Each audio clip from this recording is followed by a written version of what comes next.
পুরনো জমিদার বাড়ির পেছনের সেই বিশাল পুকুরটা গ্রামবাসীর কাছে এক মূর্তিমান আতঙ্ক ছিল, যার নাম ছিল অস্থিহীন পুকুর।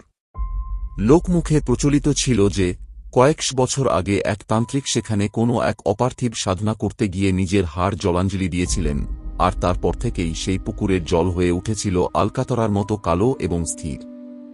গ্রাম্য প্রবীণরা বলতেন, ওই পুকুরে কেউ নামলে সে আর আস্ত ফিরে আসে না, তার শরীর থেকে হাড়গুলো নাকি অদৃশ্য হয়ে যায়। সেই গ্রামেরই সাহসী যুবক সায়ন্তন এসব গল্পকে কোনোদিন আমল দেয়নি। তার কাছে এগুলো ছিল কেবলই গ্রাম্য কুসংস্কার। এক বর্ষার গুমোট রাতে, যখন চারিদিক নিস্তব্ধতায় আচ্ছন্ন, সায়ন্তন ঠিক করল সে নিজেই গিয়ে দেখে আসবে সেই পুকুরের রহস্য। টর্চ হাতে যখন সে পুকুর ঘাটে পৌঁছাল, দেখল কুয়াশার এক ঘন চাদর জলের ওপর স্থির হয়ে আছে। বাতাসের কোনো শব্দ ছিল না, এমনকি ঝিঁঝি পোকার ডাকও সেখানে গিয়ে থমকে যাচ্ছিল। ঘাটের শ্যাওলাধরা সিঁড়িতে পা রাখতেই এক অদ্ভুত ঠান্ডা স্রোত তার পায়ের তলা দিয়ে বয়ে গেল, যেন কেউ মাটির নিচ থেকে তাকে অভ্যর্থনা জানাচ্ছে। সায়ন্তন লক্ষ্য করল, পুকুরের মাঝখানে জলটা হঠাৎ করেই টকবক করে ফুটতে শুরু করেছে, যদিও সেখানে কোনো মাছ বা বাতাসের চিহ্ন ছিল না। সায়ন্তন সাহস সঞ্চয় করে পুকুর ঘাটের একদম শেষ ধাপে গিয়ে দাঁড়াল। তার টর্চের আলো যখন জলের ওপর পড়ল, সে দেখল জলের তলায় সাদা রঙের কিছু একটা ভাসছে। প্রথমে ভেবেছিল হয়তো মাছ, কিন্তু ভালো করে লক্ষ্য করতেই তার শিরদাঁড়া দিয়ে হিমস্রোত বয়ে গেল। ওগুলো মাছ নয়, বরং অগণিত মানুষের হাড়ের টুকরো জলের নিচে অদ্ভুতভাবে নড়াচড়া করছে। সায়ন্তন পিছু হটতে চাইল, কিন্তু ঠিক সেই মুহূর্তে অনুভব করল তার পা দুটো যেন সিমেন্টের মতো ঘাটের সাথে জমে গেছে। 1 ইঞ্চিও নড়ার ক্ষমতা নেই তার। হঠাৎ জলের ভেতর থেকে একটা ফিসফিসানি ভেসে এলো, যা কোনো মানুষের গলার শব্দ বলে মনে হচ্ছিল না। মনে হচ্ছিল হাজার হাজার শুকনো হাড় একে অপরের সাথে ঘষা খেয়ে এক নারকীয় সুর তৈরি করছে। সেই আওয়াজ সায়ন্তনের কানের পর্দা ভেদ করে মস্তিষ্কের গভীরে ঢুকে পড়ছিল। সে দেখল, পুকুরের সেই কালো জল থেকে একটা অবয়ব ধীরে ধীরে উঠে আসছে। সেই মূর্তির কোনো সুনির্দিষ্ট আকার নেই, কেবল মাংসের এক দলা যা জ্যান্তভাবে থরথর করে কাঁপছে। কোনো কঙ্কাল বা হাড়ের কাঠামো না থাকায় সেই সত্তাটি থকতকে কাদার মতো সিঁড়ি বেয়ে সায়ন্তনের দিকে এগিয়ে আসতে লাগল। ভয়ে সায়ন্তন চিৎকার করতে চাইল, কিন্তু তার গলা দিয়ে কোনো শব্দ বের হল না। সে দেখল সেই মাংসপিণ্ডটি যখনই এক ধাপ ওপরে উঠছে, পুকুর থেকে শত শত হাড় ভেসে উঠে তার গায়ে গেঁথে যাচ্ছে, যেন সে নিজের জন্য এক কৃত্রিম কঙ্কাল তৈরি করছে। সায়ন্তন অনুভব করল তার নিজের শরীরের ভেতর এক অসহ্য যন্ত্রণা শুরু হয়েছে। মনে হচ্ছিল তার পাঁজরের হাড়গুলো কেউ জীবন্ত অবস্থায় টেনে বের করে আনছে। তার হাত পা অবশ হয়ে এল এবং সে মাটিতে লুটিয়ে পড়ল।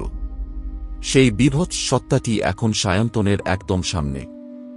এর কোনো চোখ নেই, কিন্তু সায়ন্তন অনুভব করতে পারছিল যে অন্ধকার গহ্বরগুলো দিয়ে তাকে পর্যবেক্ষণ করা হচ্ছে। পুকুর থেকে উঠে আসা সেই মাংসের স্তূপ থেকে একটা হাড়ের মতো হাত বের হয়ে এল এবং সায়ন্তনের বুকে আলতো করে স্পর্শ করল। সেই মুহূর্তেই সায়ন্তন বুঝতে পারল অস্থিহীন পুকুর কেন নাম হয়েছে। পুকুরের অতৃপ্ত আত্মাগুলো তাদের হাড় হারিয়েছে এবং তারা প্রতিনিয়ত নতুন শিকারের সন্ধানে থাকে, যাদের শরীর থেকে হাড়গুলো তারা চুরি করে নিতে পারে। সায়ন্তনের মনে হল তার শরীরের ভেতরকার হাড়গুলো মোমের মতো গলে যাচ্ছে এবং এক অজান টানে সেগুলো পুকুরের জলের দিকে ধাবিত হচ্ছে। গভীর রাতে গ্রামের মানুষ এক অমানুষিক আর্তনাদ শুনতে পেয়েছিল, যা পরক্ষণেই স্তব্ধ হয়ে যায়। পরের দিন সকালে যখন গ্রামের লোকজন পুকুর ঘাটে গেল, তারা দেখল সায়ন্তনের কাপড় চোপড় এবং টর্চটা ঘাটে পড়ে আছে, কিন্তু সায়ন্তনের কোনো চিহ্ন নেই। ঘাটের ওপর ছোপ ছোপ কালচে রক্ত আর অদ্ভুত এক পিচ্ছিল পদার্থের দাগ রয়ে গেছে। গ্রামের ওঝা যখন পুকুরের পাড়ে গিয়ে দাঁড়ালেন, তিনি আতঙ্কিত হয়ে দেখলেন জলের ওপর সায়ন্তনের হাতের ঘড়িটা ভাসছে। কিন্তু আশ্চর্যের বিষয় হল, ঘড়ির বেল্টটা এক টুকরো সাদা হাড়ের সাথে জড়িয়ে আছে।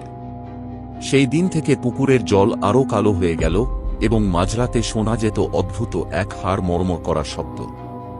স্থানীয়রা বিশ্বাস করে সায়ন্তন এখন সেই পুকুরেরই একজন অংশ হয়ে গেছে, যে কিনা হাড়হীন অবস্থায় জলের নিচে ঘুরে বেড়ায় এবং পরবর্তী শিকারের অপেক্ষায় থাকে। সেই ঘটনার পর থেকে আজ অবধি কেউ ওই পুকুরের ধারে যাওয়ার সাহস করেনি। এমনকি দিনের আলোতেও পুকুর পাড়ের সেই প্রাচীন অশ্বত্থ গাছটা দেখলে মনে হয় ওটাও যেন কোনো কঙ্কালের মতো হাত বাড়িয়ে দাঁড়িয়ে আছে। সমাপ্তিটা ছিল আরও ভয়াবহ। কয়েক বছর পর সেই গ্রামের এক নতুন স্কুল শিক্ষক যখন ঘটনাটি শুনে হেসেই উড়িয়ে দিচ্ছিলেন, ঠিক তখনই তিনি খেয়াল করলেন তার নিজের হাতের আঙুলগুলো কেমন যেন নমনীয় হয়ে যাচ্ছে। তিনি পেন ধরতে পারছিলেন না, মনে হচ্ছিল তার আঙুলের ভেতরের হাড়গুলো উবে গেছে। তিনি যখন আয়নার সামনে দাঁড়ালেন, দেখলেন তার চোয়ালের গঠন বদলে যাচ্ছে এবং তার মুখমণ্ডল এক থকথকে মাংসের পিণ্ডে পরিণত হচ্ছে।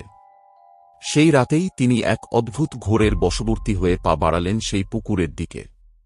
গ্রামের মানুষ শেষবার তাকে দেখেছিল যখন তিনি জলের ওপর দিয়ে হাঁটছিলেন, কিন্তু তার কোনো ভার ছিল না, যেন এক ফালি মাংসের টুকরো জলের ওপর ভেসে বেড়াচ্ছে।